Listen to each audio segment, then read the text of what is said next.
திருவனந்தபுரத்தில் இருக்கக்கூடிய கோவளம் கடற்கரையில் இருந்து கொண்டிருக்கிறோம். அதனுடைய காட்சிகளை தான் நீங்கள் பார்த்துருக்கிறீர்கள்.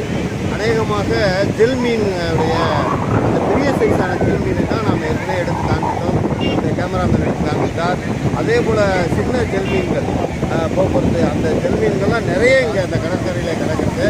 உலக முழுமையும் இருக்கக்கூடிய நாடுகளிலிருந்தும் இங்கே வருகிறார்கள். ஆசியாவிலேயே 3வது பெரிய கடற்கரை என்பது இந்த கோவளம் கடற்கரை என்று சொல்லுகிறார்கள்.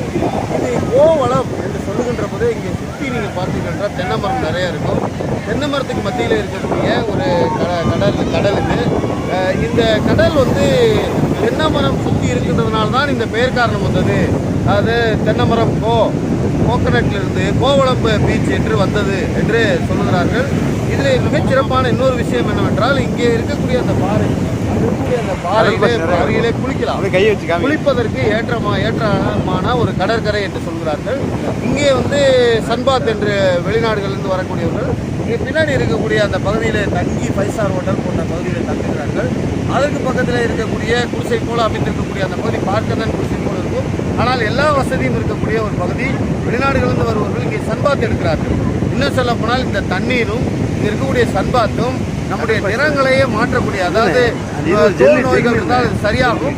அதே போல நிறங்களை மாற்றக்கூடிய தங்கி நிறைய பண்ணாங்கன்னா நிறங்களை மாற்றக்கூடிய அற்புதமான ஒரு மருத்துவ குணம் உள்ளது என்று சொல்கிறார்கள். இங்கே மூலிகை மசாஜ் செய்யப்படுகிறது. மூலிகை மசாஜ் செய்கிறார்கள். இங்கே பக்கத்தில் இருக்கக்கூடிய கட்டுமரம், இந்த கட்டுமரம் மீனவர்களுக்கு சொந்தமானது.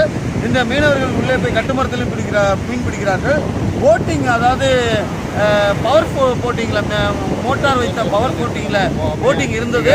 இப்பொழுது கடல் அலை அதிகமான வீச்சாக இருக்கின்ற காரணத்தினால் இன்றைக்கு நாங்கள் வந்த நேரத்தில் இங்கே போட்டிங் கிடையாது என்று எல்லோருமே சொல்கிறார்கள். மிக முக்கியமான இன்னொரு விஷயம் என்னவென்றால் இங்கே இருக்கக்கூடிய இந்த கடல் நீர் மிக சுத்தமானது. எனவே இதில் குளிக்கின்ற போது வேறு கடற்கரைலாம் குளிக்கும் போது உடல் பூரா மணல் ஒட்டும். ஆனால் இங்கே குளித்தால் மணல் ஒட்டாது என்ப அளவுக்கு மிகச்சிறப்பான ஒரு கடற்கரை. ஏற்கனவே கேரளம் என்று சொன்னாலே அது ஒரு இயற்கையின் சொர்க்கம் என்று சொல்வார்கள்.